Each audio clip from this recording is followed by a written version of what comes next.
Hola a todos los que pasan a ver este video, y en especial a mis amigos y suscriptores. En esta ocasión, si notaron bien, les hablaré de videoconsolas canceladas. Sé que hay otros usuarios que ya trataron el tema, pero muchos de ellos se limitaron a hacer copy-paste de algún sitio, y otros sí hablan de más consolas, pero como que no se oye bien el audio y no entendía. Además encontré algunas de las que ni siquiera habían hablado, y también quiero hablar lo más extensamente posible para que se den una idea de lo que pudieron ser cada una de ellas en su época.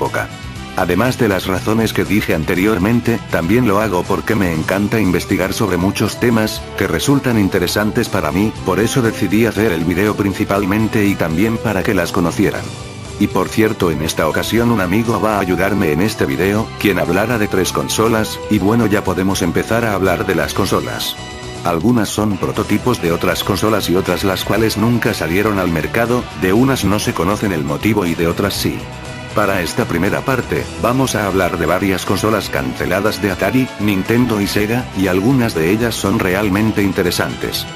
Para comenzar, vamos a hablar de la que pudo ser la primer consola de Atari que usase cartuchos. Hablamos de la Atari Game Brain, pero a diferencia de muchas consolas, es que solo se trataba de los controles, los conectores para los cables correspondientes, pues el cerebro de esta consola se encontraba en los cartuchos, ya que en ellos se encontraba todos los circuitos necesarios. Los controles formaban parte de la consola, lo cual no permitía que se cambiaran con facilidad. Estos controles consistían en un pad giratorio, 4 botones que son las direcciones, y un botón de acción, además de contar con los selectores de selección de juego, encendido, y el botón de reseteo. Sobre los cartuchos, estos se basaban en las consolas que solo llevaban cada juego, ejemplo es la Atari Pong. Como saben, solo ese juego tiene y no se puede jugar otra cosa. Como dije anteriormente, solamente estos tenían los circuitos necesarios para jugar los respectivos juegos. Estos cartuchos se conectaban a la consola mediante un interruptor que tenía cada uno, deslizando hacia abajo y así hacía contacto y por lo tanto, poder jugar el juego en cuestión. Cada cartucho se insertaba en un compartimento que estaba bajo una tapa, la cual se abre mediante el selector de encendido y apagado. La razón de su cancelación fue que las consolas dedicadas ya eran obsoletas, y como la Game Brain también era una, por lo tanto, la consola no se vendería. Esto se debe a que en el momento que fabricó el primer dispositivo ya existían los ROMs programables, y a su vez la salida de la Atari 2600 provocó que el aparato se abandonara por completo. Solo existen 3 consolas y 5 juegos prototipo. Ahora es turno de 2 consolas que fueron prototipos de la Atari 2600, estas consolas son la Atari 2000 y la Atari 2500. Primero hablemos de la Atari 2000, la cual era similar en muchos aspectos a la 2600, solo que esta tenía los controles incrustados en la consola, y ahí se encontraba el problema, los controles se rompían con facilidad, lo cual no era muy bueno. Aunque no del todo se desperdició el diseño de esta consola, ya que fue reutilizado para crear la versión Junior de la Atari 2600, salvo por la parte de los controles, ya que se conectaban y no venían incrustados en la consola. Ahora hablemos de la Atari 2500, igualmente, era idéntica en cuanto circuitería a la Atari 2600, aunque esta era diferente en los controles, que también venían incrustados y estos eran unos pads giratorios. Igualmente su diseño se aprovechó para la versión Junior de la Atari 2600. No hay mucho que hablar de su cancelación, ya que solo eran un par de prototipos que ayudaron a crear la consola. Y si alguno de estos hubiese sido la versión final de la consola que conocemos Atari 2600, podría ser muy diferente, incluso llamada con otro nombre.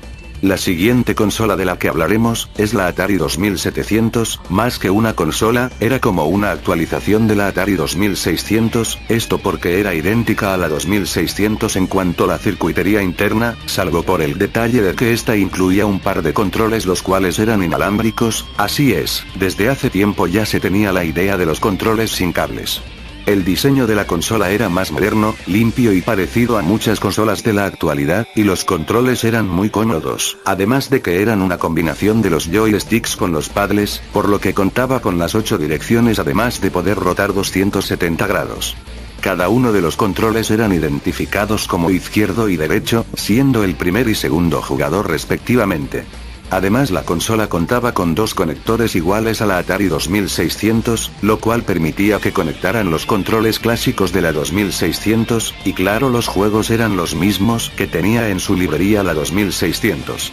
El principal problema de la consola era precisamente los controles, al tener un alcance de 1000 pies, es decir unos 304 metros, lo cual era demasiado, lo que provocaría problemas con otras Atari 2700 que se encontraran en el rango.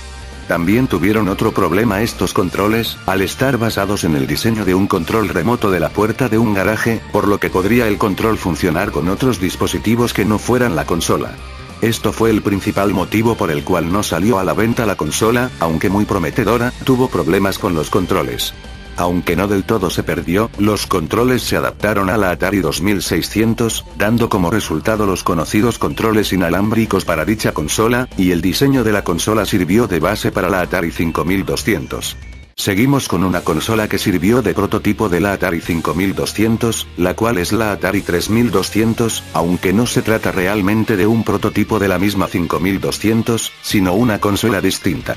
Todo comenzó por el año de 1981, cuando Atari empezó a planear su nueva consola para ser la sucesora de la Atari 2600, y que tendría un procesador de 10 bits, más memoria, mejor resolución gráfica, y por supuesto tener retrocompatibilidad con el catálogo de juegos de la 2600, esto último era lo que muchos de los que poseían un Atari 2600 era muy beneficioso. Todo el trabajo de desarrollo iba por buen camino, pero debido a que Intellivision estaba al tanto de lo que estaba desarrollando Atari, hizo que se corriera el rumor de la futura consola a sus competidores, por lo que estas también empezaron a desarrollar nuevas consolas, y esto le significó a Atari un serio problema. Atari decidió cancelar el desarrollo de la 3200 que aún no tenía nombre clave, y reemplazarla con una solución rápida, la cual era usar uno de sus sistemas de computadoras caseras y reempacarla como una consola, pero al final se decidió que la nueva consola fuese la Atari 5200, la cual saben no fue muy exitosa. Y así es como nunca vio la luz esta consola muy prometedora, de no haber sido por la fuga de información, tal vez las cosas hubiesen sido muy distintas para Atari. Otra cosa que hay que mencionar, es el diseño de la consola también fue usado de base para la Atari 5200. Ahora hablaremos de la Atari Cosmos, esta sería la primera consola en tener un efecto holográfico 3D. Atari decidió comprar todos los posibles derechos sobre esta tecnología novedosa para la época y así comenzar en su nueva consola de mesa. Aunque la consola no era realmente 3D, el efecto se lograba gracias a los LEDs que tenía la consola en su interior, estos LEDs se encendían y apagaban detrás de la imagen holográfica, y así lograba tal efecto, simplemente se trataba de un montón de LEDs intermitentes. Los cartuchos de la Atari Cosmos no eran más que una carcasa de plástico con la imagen holográfica, los juegos estaban ya programados directamente en la memoria de la consola, el cartucho solo servía para identificar el juego que se iba a jugar, este tenía 5 contactos que se conectaban a la parte de los LEDs, los cuales indicaban los LEDs que tenían que encenderse. Cuando Atari llevó su novedosa consola a la Feria de Juguetes de Nueva York en 1981, recibió duras críticas para su nuevo sistema, aunque Atari trató de hacer que luciera más su consola, no pudo y finalmente dio marcha atrás al proyecto, se destruyeron las consolas, junto con sus cajas y manuales. Solo existen 3 consolas, las cuales 2 están completas y funcionales, la tercera no funciona, y en la sociedad histórica de Atari, aún se conservan los 8 juegos que se venderían, bueno los cartuchos huecos que solo servían para poner en funcionamiento los LEDs. Personalmente, me hubiese encantado ver esta consola en el mercado, muy novedosa para el tiempo en el que se planeaba que saliera, y la sensación de ver hologramas 3D, aunque solo fueran una ilusión, hubiese sido fascinante, no como los rojos y negros del espantoso Virtual Boy. Ya casi terminamos con las consolas de Atari, sí que son muchas, esta es de las últimas, es la Atari Mirai, no obtuve mucha información sobre el dispositivo, lo que encontré es lo mismo en varios sitios, pero esto es lo que encontré. Se suponía que iba a ser un sistema basado en la versión casera de la Neo Geo, el sistema arcade que muchos conocerán, más que nada por sus juegos, y Atari se suponía que trabajaría en un clon del sistema para el mercado americano, por si no lo saben SNK es japonesa, este sistema clon sería de bajo costo basado en las características de la Neo Geo, y accesible. Pero no se sabe más, aparte de que SNK en el año de 2005, desmintió todos los rumores sobre el supuesto sistema clon que Atari que fabricaría, y la verdad no sé qué pudo ser realmente esta consola. Ahora hablaré de la consola Atari Fanter, la cual es como la predecesora de la Atari Jaguar. Este sistema no se conoce mucho, solo se sabía que iba a tener un procesador de 32 bits y de que contaría con algunos juegos para su salida. Se suponía que esta consola competiría contra la Super Nintendo, pero en lugar de eso, el proyecto se canceló a favor de la Atari Jaguar, y también los controles enormes y feos que tenía la Fanter, pasaron a la Jaguar y así como algunos juegos fueron reescritos. No hay mucho de qué hablar de esta consola, se sabe que existía 3 consolas prototipo, pero solo era para las pruebas y pues es todo lo que encontré. Y por fin, la última consola de Atari de la que hablaré en el video, es la Atari Jaguar Duo, un supuesto híbrido entre la Jaguar original con su sistema de CD, algo así como la Sega Neptuno que se hablará más adelante. Solo por el hecho de las ventas tan bajas de la Atari Jaguar, este sistema no salió al mercado y se quedó solo en prototipo, además que se esperaba de un sistema que estaba condenado desde el principio. Igualmente solo encontré poca información, no hay mucho de qué hablar. Es turno de hablar de la banda IHT, la cual sería la primera versión portátil de la Super Nintendo, no hay mucho de qué hablar. Este sistema era bastante grande, solo imagínense una mini laptop, ese era más o menos el tamaño que tenía, contaba con una pantalla de 4 pulgadas, bastante pequeña, un sintonizador de televisión, el mando estaba integrado a la consola para maximizar la comodidad y portabilidad, pero a la vez le quitaba la ergonomía al control, una característica fundamental del control de la Super NES. No se sabe exactamente por qué el sistema no se vendió, una razón fue los altos precios de la consola, problemas con la batería, y el que tendría que competir contra la Game Boy. Esta consola hubiese sido una buena opción para jugar tus juegos favoritos de la Super Nintendo fuera de casa, pero como saben no salió a la venta. Ahora es el turno de Meta Elesa, quien hablará de la siguiente consola. Hola, aquí Rosetta ayudándole en el video de cero. Esta vez, me tocará hablar de la consola Super Nintendo CD. El Super Nintendo CD fue un proyecto realizado entre Sony y Nintendo en la época antes del Nintendo 64, consistía en una extensión propia para el Super Nintendo, para utilizar CD-ROMs como medio de información. Durante la época de los 90s, Super Nintendo había tenido un éxito rotundo en todos los continentes y sus rivales más directos son la Sega Mega Drive y la PC Engine, o TurboGrafx 16 como se le conocía en América, también está la Neo Geo, pero esta consola es para un público muy minoritario y bien definido, así que no influye mucho en el mercado de los simples mortales. La SNES tenía la ventaja de ser la consola de videojuegos más potente técnicamente, pero Sega y NEC tenían unas en la manga. Sega tenía planeado la Sega CD y NEC con su Turbo CD, con la posibilidad de usar discos como medio de almacenamiento. Era el momento de que Nintendo hiciese su jugada, parecía que todo estaba listo. En el CS de 1991, Nintendo y Sony habían hecho público el Super Nintendo PlayStation Project. El formato CD durante en aquellos años era muy innovador, fresco y joven, por lo cual algunas compañías de videojuegos querían implementar este medio para sus consolas actuales, como las que estaban próximas a salir.